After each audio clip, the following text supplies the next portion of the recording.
তোমাকে এখান থেকে মুক্তি দিব।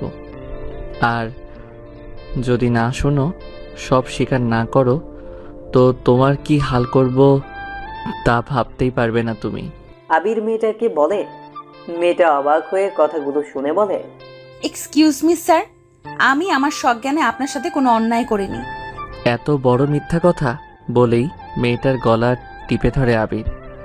ভালোই ভালোই সব স্বীকার করে নাও, নইলে নিজের মুখ আর সমাজে দেখাতে পারবে না তুমি। আমি কোনো অন্যায় করিনি স্যার, আপনার কোথাও ভুল হচ্ছে। আপনার দুটো পায়ে পড়ে আমার ক্ষতি করবেন না, দয়া করুন আমার উপর। কাঁদতে থাকে মেয়েটা। মেয়েটার কান্না আবিরের মন ভেদ করে না, কারণ মেয়েটা যে অন্যায় তার সাথে করেছে সেই শাস্তি মেয়েটিকে পেতেই হবে ভেবে মেয়েটাকে টানতে টানতে দোতলায় নিয়ে যায়। ফুল ভলিউমে ঘরে গান ছেড়ে দেয় আবির, যাতে মেয়েটার চিৎকার কারো কানে না যায়। কি করছেন কি, ছাড়ুন বলছি। আমার এমন কোনো